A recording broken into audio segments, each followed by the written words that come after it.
Et bien bonjour mes petits poulpes favoris, j'espère que vous allez bien. Aujourd'hui on se retrouve pour la présentation de mon nouveau chest rig de chez Helicon Tex, le Training Mini.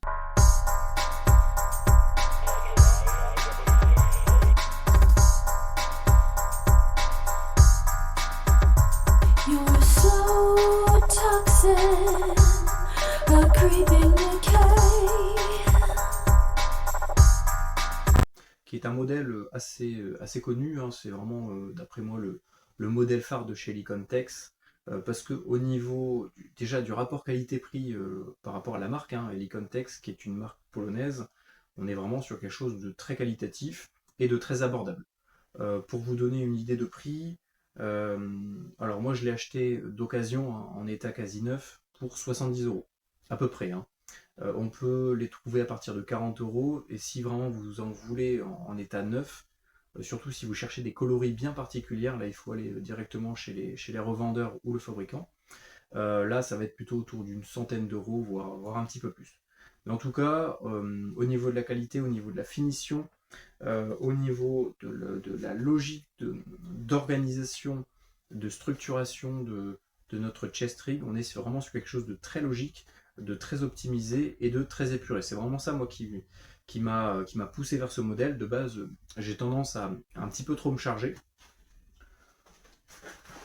Généralement, je joue avec ce genre de matériel, donc beaucoup plus chargé, où il y a on peut quasiment mettre une dizaine de chargeurs, donc plus style assaut, avec voilà, des poches d'éjection, pas mal de rangements un peu partout, même à l'arrière. Voilà, mais bon, c'est quand même relativement lourd. Moi, l'idée, c'était de jouer avec plusieurs modes de jeu, on va dire, hein. Plus assaut, plus renseignement, etc. Donc c'est pour ça que j'ai vraiment voulu me concevoir un chest rig adapté plus pour de la reconnaissance. Donc on va dire une config reco. Donc le chest rig, vous voyez qu'il est assez basique, hein. On retrouve toujours au niveau du milieu une poche admin. Alors, très très grande, hein, vraiment super pratique, elle a été bien pensée contrairement à pas mal de pochettes que j'ai pu avoir. On va le voir juste après. On a 4 inserts pour des chargeurs. Donc par contre, dans chaque insert, on va pouvoir mettre qu'un seul chargeur, hein. Là où j'ai tendance, par exemple, sur de l'assaut, à plutôt prendre des doubles pochettes, enfin des trucs énormes pour vraiment pouvoir fourrer à l'intérieur un maximum de chargeurs. Là, on est vraiment sur quelque chose de beaucoup plus léger. Donc moi, comment est-ce que j'ai fait? Déjà, il y a un petit souci d'équilibrage, hein. Donc il faut bien faire attention à toujours avoir quelque chose qui contrebalance de chaque côté, parce que là on est en plus sur un système à bretelles. Donc on a également un petit velcro derrière qui va pouvoir nous permettre de mettre un identifiant, de mettre voilà, quelque chose qui vont bien, nous permettre d'être reconnu. En tout cas, moi, voilà, j'ai juste mis le blaze ici, la petite croix qui indique la pochette de premier secours. Donc là, ce que je vais vous présenter à l'organisation, c'est une organisation assez basique, hein, qu'on retrouve chez quasiment tout le monde. Pourquoi? Parce que c'est ce qui fonctionne. Voilà, pourquoi vouloir inventer l'eau chaude là où ça fonctionne déjà, quoi. Donc on a la pochette mine. Déjà ici, on a des premiers rangements. Ça va être pratique. On va ensuite le voir sur le bureau. Donc on a un premier rangement ici, surtout pour mettre de la paperasse, des petites cartes ou autres. Ensuite, on a la pochette principale. Alors elle est bien parce qu'elle s'ouvre, mais pas non plus trop. Parce qu'il y a des pochettes qui s'ouvrent vraiment en deux, et là tout tombe par terre. Alors moi, qu'est-ce que j'ai mis? J'ai mis une petite flasque pour l'eau. Ensuite, j'ai ma petite monoculaire infrarouge de chez Night Operator, hein, que vous connaissez peut-être. On va la tester sur la chaîne. Donc ça, pour de la reco de nuit, ça me permet d'observer une zone. Ensuite, dans les deux inserts là, avec les élastiques, j'ai mis tout simplement deux batteries. C'est des batteries NiMH, hein. Moi je suis plutôt team NiMH. Voilà, après chacun joue comme il veut. Mais voilà, j'ai toujours joué comme ça, donc moi je suis habitué à cette manière de jouer. Là au fond, on peut encore ranger des trucs, hein. Alors je vais faire comme ça. Donc là, on peut encore ranger des trucs. On a une pochette avec des filets. Bon, je vais vous le remontrer un peu plus tard, hein, sur le bureau. Ensuite, Donc j'ai dit 4 inserts, donc moi les inserts pour les chargeurs, qu'est-ce que j'ai fait? Parce que vraiment l'idée c'était d'optimiser la chose pour avoir vraiment tout dans mon chest rig, hein, absolument tout. Donc qu'est-ce que j'ai fait? Bah, j'ai sacrifié un insert de chargeur pour mettre le PA. Donc le PA, hein, bloc 18, avec Gen 3, donc avec une petite sécurité ici, au moins ça me permet de pouvoir facilement la sortir. Et vous voyez que là je peux bouger, et si jamais je la lâche, eh ben c'est pas grave. Hop, je ne la perds pas. Hop. Donc l'autre avantage c'est que là on peut aussi bien le mettre en gaucher qu'en droitier, puisque bah, les inserts restent les mêmes, hein. C'est un simple élastique, donc moi pour le sortir j'ai juste à tirer, et je peux le sortir. Vous voyez, c'est super pratique, et ça fait pas de bruit. Ça c'est un autre argument, ça ne fait absolument aucun bruit, et ça c'est génial. Ensuite ici, moi qu'est-ce que j'ai fait? Dans les deux autres inserts qui sont normalement faits pour les chargeurs, j'ai mis un chargeur en plus et un speed loader, tout simplement. De l'autre côté, ça va être plus le côté, on va dire, matériel divers. Donc on va retrouver sur le côté, puisqu'en fait de chaque côté, vous allez avoir des petits élastiques. J'ai mis ma radio Motorola, que je peux facilement sortir. Si elle me gêne, je peux l'incliner. Et ensuite ici, dans les deux autres inserts, j'ai mis donc mon Laserman. Et celui-là, il est dispo. Donc je vais pouvoir mettre une batterie ou autre, selon mes besoins. Ici, un autre insert dans lequel je vais pouvoir mettre, eh bien, par exemple, un troisième chargeur.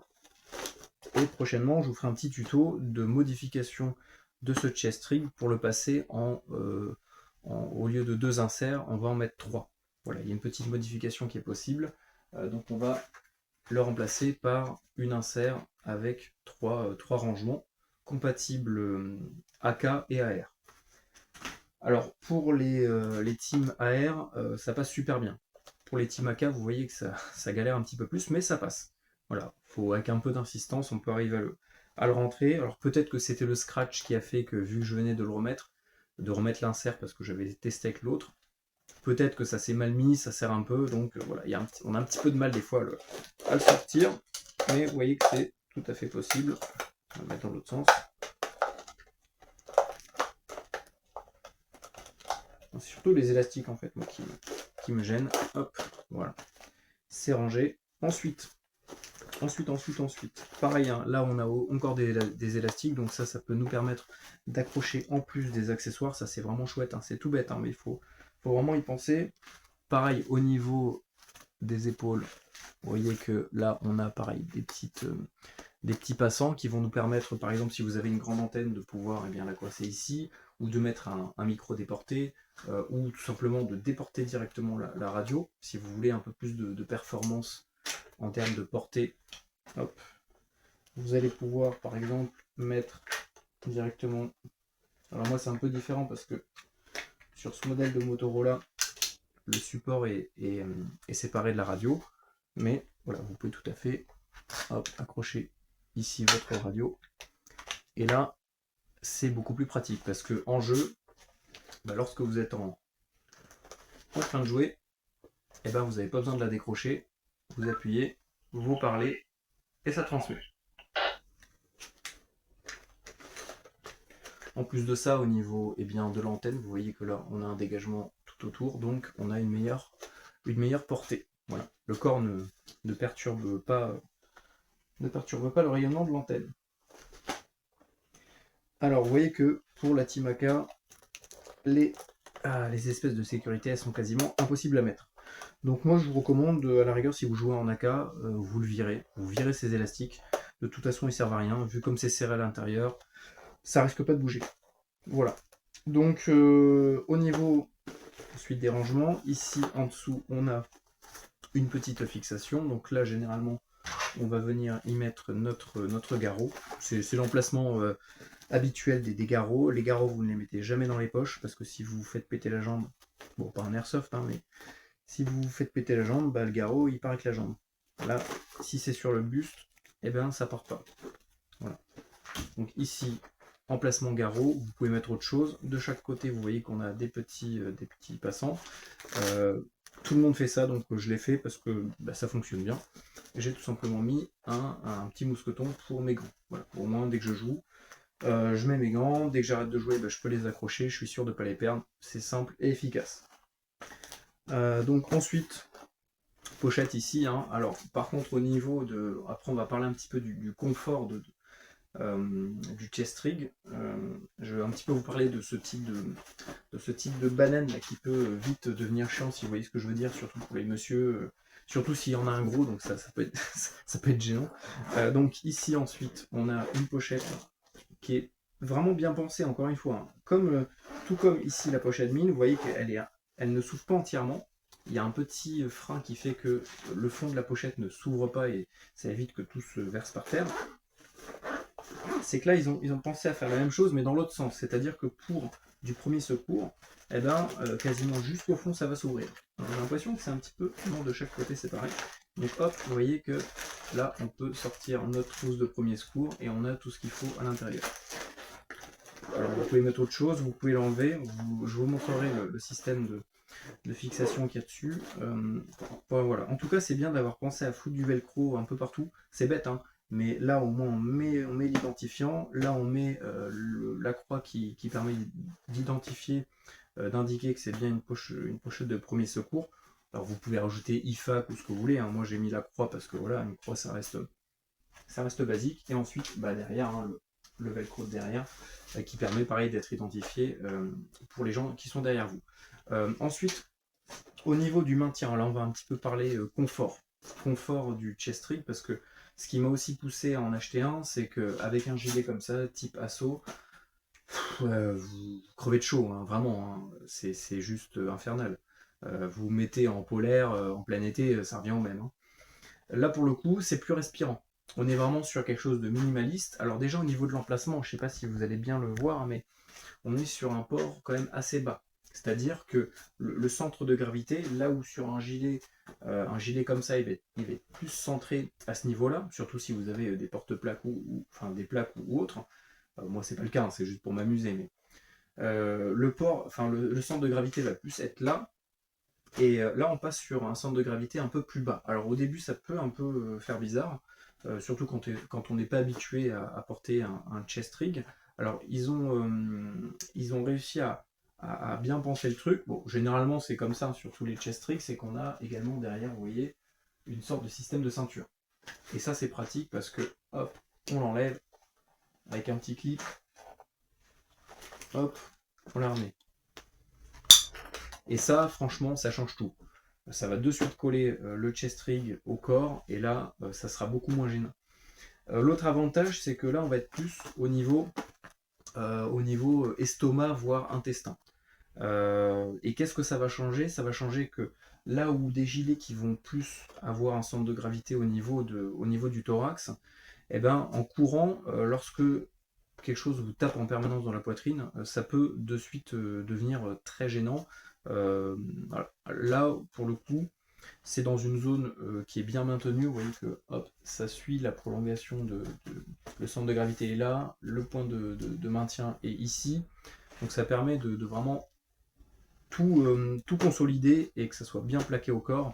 Et là, pour le coup, on a un truc qui tient et qui bouge pas. Le seul élément qui va vraiment potentiellement être pénible, c'est celui-là. Donc c'est pour ça qu'il ne faut pas trop le charger.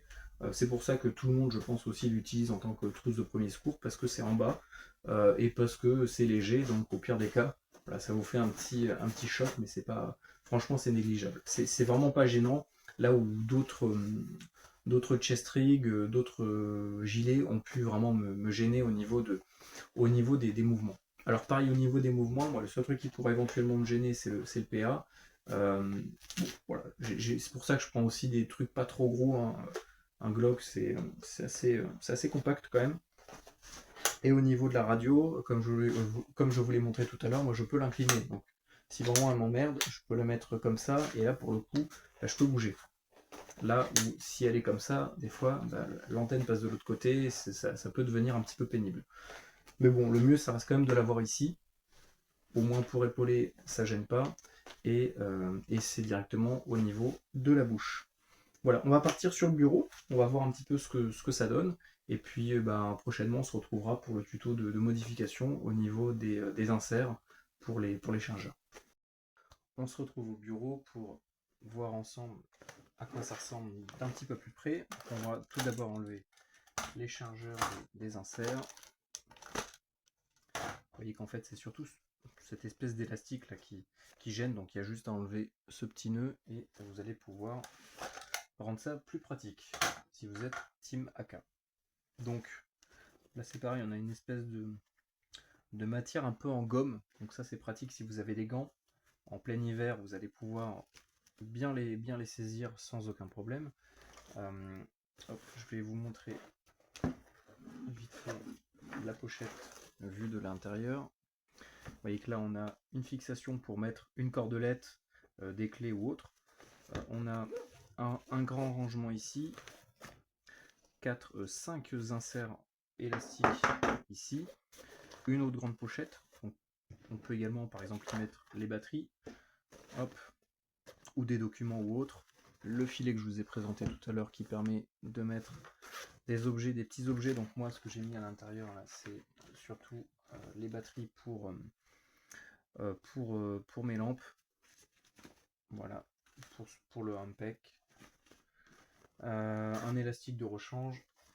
Ensuite ici, hop,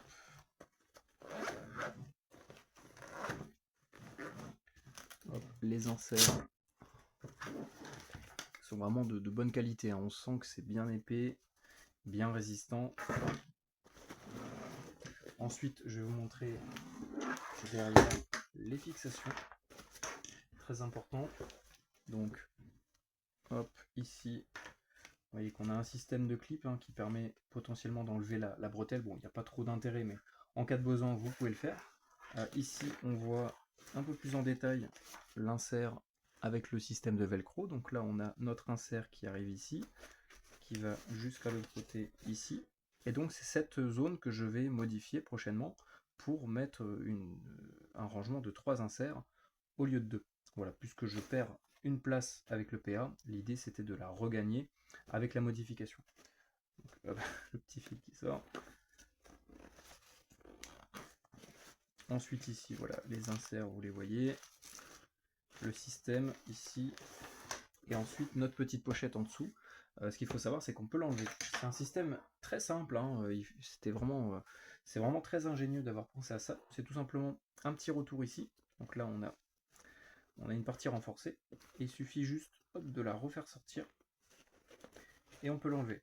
Donc en fait, c'est vraiment ça, c'est vraiment le petit retour qui va faire que, avec la gravité, ça va tirer et ça va nous la maintenir en place. Donc ça évite comme ça de perdre la pochette. Donc impossible de la perdre, sauf si vraiment vous la décrochez à la main.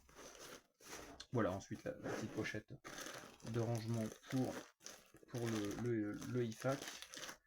Alors vous avez également du velcro à l'intérieur, idéal si vous voulez encore mettre d'autres rangements. Une petite ficelle, pareil, si vous voulez sécuriser quelque chose, ça va être à vous de voir, mais généralement, ça c'est fait pour le IFAK. Voilà. Donc moi, je me suis servi des fixations sur les côtés, là, pour tout simplement, vous voyez, mettre la sécurité de mon PA. Donc ça peut permettre également de mettre autre chose. Bon, j'ai pas voulu non plus trop le charger, là c'est une config reco, l'idée c'est d'être léger, c'est pas du combat intensif, c'est vraiment de l'observation à 90% et 10% dire 5% de combat, 5% de fuite, donc il n'y a pas besoin de se surcharger comme des porte-avions, c'est vraiment pas l'objectif. Voilà. Donc ensuite, ici, les petits passants qui sont vraiment très pratiques pour tout simplement accrocher des accessoires en plus ou des accessoires de jeu, si vous voulez rajouter, je sais pas moi, un truc qui sert pour la partie, un drapeau, n'importe quoi, et ben ça peut également servir, ou alors vous le calez ici, vous mettez tout simplement des élastiques ou des chambres à air que vous coupez, ça vous fait des passants, et puis après vous passez tout ça à l'intérieur. Voilà, c'est tout pour la présentation de ce chest rig de chez Nikontex. Allez voir vraiment ce qu'ils font, c'est vraiment une très bonne marque. C'est l'une des moins chères que j'ai trouvé avec vraiment de la qualité la bonne qualité. Sur Vinted, etc., pareil, on peut en trouver un peu à tous les prix. Ça va être surtout le coloris en fait qui va faire le prix, j'ai l'impression, hein. Là où les couleurs coyotes comme ça, bon, c'est entre allez, 60-70 euros. Si vous cherchez des camos bien particuliers, des fois ça peut facilement monter à une centaine d'euros. C'est surtout ça qui va faire un peu, on va dire, la rareté du modèle. Mais bon, voilà, après, si vous voulez juste un truc pour jouer, prenez le moins cher, hein, ça reste exactement la même qualité. Ce qui est bien, c'est que ça reste des systèmes standards, hein, du MOL, on peut le remodifier, comme là vous voyez qu'en fait, eh bien, je vais le modifier merde, elle est où l'insert? Avec des inserts de chest-rig vraiment pas cher, hein. Bon, je partirai sur autre chose plus tard, mais voilà, vous voyez que même avec des trucs pas chers, on va pouvoir les adapter dessus, et ça c'est vraiment pratique. Voilà, bon, bah écoutez, je vous souhaite une bonne journée. N'hésitez pas à poser vos questions, vos suggestions en commentaire, et puis je vous dis à très bientôt mes petits poulpes. Salut! Cette vidéo est maintenant terminée. Si vous aimez mon travail et si vous voulez me soutenir, je vous mets un lien en description de la vidéo vers mon compte Tipeee. Cela me permettra de m'acheter des nouvelles caméras, du matériel pour pouvoir vous le tester et vous le présenter. Et merci d'avance pour votre soutien. Salut!